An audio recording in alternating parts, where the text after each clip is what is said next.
સુરતના બાલોન્દ્રામાં પૂર બાદ કેસ ડોલ્સ ન મળતા ગ્રામજનોમાં રોષ. ગેરકાયદે બાંધકામોને પૂર માટે જવાબદાર ગણાવી સહાય ચૂકવવાની ઉગ્ર માંગ કરી. સુરતના છેવાડે આવેલા બાલોન્દ્રા ગામમાં ગત 7 જુલાઈના રોજ અચાનક વરસાદી પાણી અને ખાડીના પાણી ભરાઈ ગયા હતા. ખાડીના પાણી ગામમાં ફરી વળતા અનેક વસાહતો અને ઘરો પૂરના પાણીની ચપેટમાં આવી ગયા હતા. આ પૂરના કારણે લોકોના ઘરોમાં પાણી ઘૂસી જતા ઘર વકરીને ભારે નુકસાન પહોંચ્યું હતું.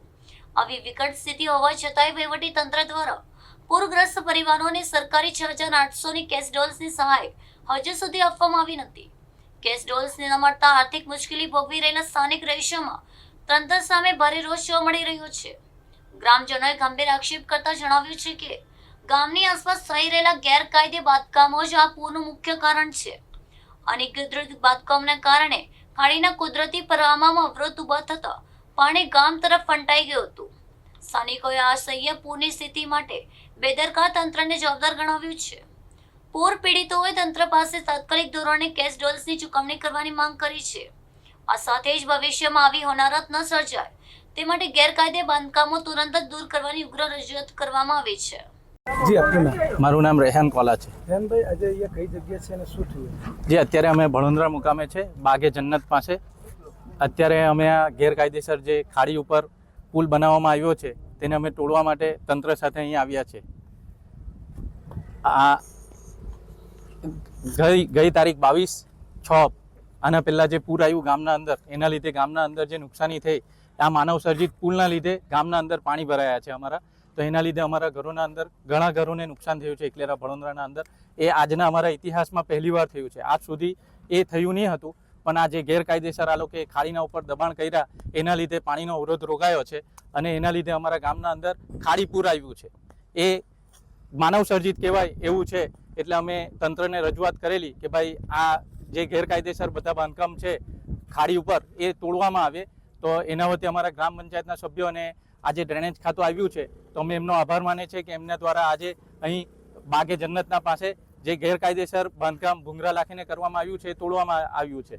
અને એના પહેલાં આજથી તારીખ 22 તારીખે અલ આફિયાના ઉપર જે ભણોદરા મુકામે છે ત્યાં પણ ગેરકાયદેસર બાંધકામ હતું. એ અમારી ગ્રામજનો વતી રજૂઆત બાદ ડ્રેનેજ ખાતું આવ્યું હતું અને અમારા ગ્રામજનોના સહકારથી એ પણ તોડવામાં આવ્યું છે. અને હજુ જે મેઇન બાંધકામ છે જે બ્રિજ તે તોડવાનો બાકી છે. તો અમે આજ વિનંતી કરી છે સાહેબશ્રીને, તો એઓએ અમને આશ્વાસન આપ્યું છે કે આજે એ પણ અમે તોડી આપીશું. તમે આ તમારી નિકાલ ના આવે એના માટે પછી શું આગળ શું કરશો? અમે આના માટે અમે કલેક્ટરશ્રી, ડેપ્યુટી કલેક્ટરશ્રી, અમે જ્યાં સુધી મુખ્યમંત્રી સુધી અમે આ અવાજ ઉઠાવીશું કે ભાઈ જે જેટલા બી ખાડી ઉપર ગેરકાયદેસર દબાણ છે એને તાત્કાલિક ધોરણે દૂર કરવામાં આવે, જેનાથી આ માનવ સર્જિત પૂર ના આવે. કેમ કે આ બહુ નુકસાની છે, લોકોની કેટલી જાનો ગઈ છે. ત્યાં તમે જોઈ શકો છો કે ઇતિહાસમાં પહેલીવાર ઇકલેરા ભણોદરાને ખાડી ઉપર 6 થી 7 લાશ મળી છે. તો તંત્ર દ્વારા ખાસ પગલાં લેવામાં આવે ને જેટલા બી ગેરકાયદેસર બાંધકામ છે તે બધું તોડવામાં આવે. મારું નામ છે પ્રિયાંક સુરતી. હવે અમે ભરોંદરા ગામના રહેવાસી છે. તો ગત તારીખ 7/7/2024ના રોજ જે પૂર આવ્યું હતું, પહેલી તો અમારી એક રજૂઆત હતી કે 7/7ના જે રોજ જે પૂર આવ્યું હતું એના દ્વારા આપણા જે નાયબ મુખ્યમંત્રી છે હર્ષ સંઘવી સાહેબ, હવે એમણે એવી રજૂઆત કરી હતી કે ગામની અંદર જે પણ બી નુકસાન થયું હોય એમને 6,800નો કેશ ડોલ આપવામાં આવે.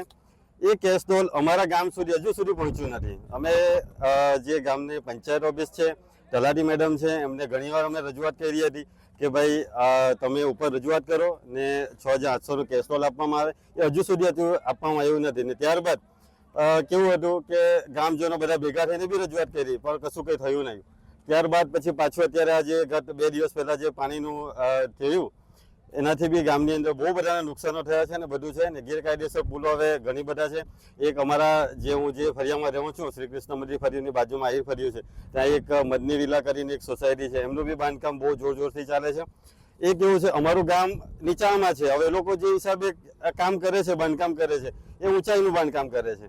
હવે એમના લીધે ત્યાં પાણી કાયમસર પાણી, નાનો વરસાદ આવે તો બી ત્યાં પાણી જ રહેતું છે.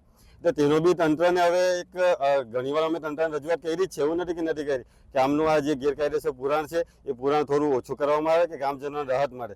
આ રીતે તો હવે આ માનવ સર્જિત જે છે અત્યારે જે આ પૂરો જે બધા આવી રહ્યા છે એ બધું ગામ હવે આવનારા દિવસોમાં એવું થઈ જશે કે ગામનું નામો નિશાન જ મટી જશે એમ.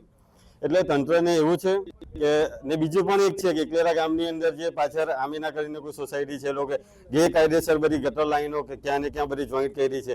જે કેવું હતું કે જે ગામજનોએ પોતાના પૈસાથી ફાળવીને ગટર લાઈન નાખી હતી, તેની અંદર ગટર લાઈન જોડવામાં આવી છે. એના દ્વારા એનો બી ગામજનો છે, જેમ કે આપણા રૈહાનભાઈ છે, એમણે ઘણી રજૂઆત કરી તંત્રને, પણ તંત્ર કોઈ કામ કરતું નથી. એનું પણ હવે હું અત્યારે જે આપણા સાહેબ આવ્યા છે, વિશાલભાઈ જે ડ્રેનેજ વિભાગમાંથી આવ્યા છે, એમને અમે રજૂઆત કરીએ છીએ. તો સાહેબ એવું આશ્વાસન આપ્યું છે કે જલ્દીથી જલ્દી અમે જે પણ જે ગેરકાયદેસર બાંધકામ છે અને જે માનવ સર્જિત જે પૂર આવ્યું છે એનું અમે તમને રાહત આપીશું અને જલ્દીથી જલ્દી કામ કરીશું. ને અત્યારે હાલ એક આ પુલ તમે જોઈ શકો છો કે એક આ પુલનું જે કામ ચાલુ છે. એના સિવાય હજુ એક પુલ છે આપણી પાસે જે અલ આફિયા કરીને છે, એમનું બી ગેરકાયદેસર પુલ છે, એ આના પછી એ પણ તોડવામાં આવશે. આભાર.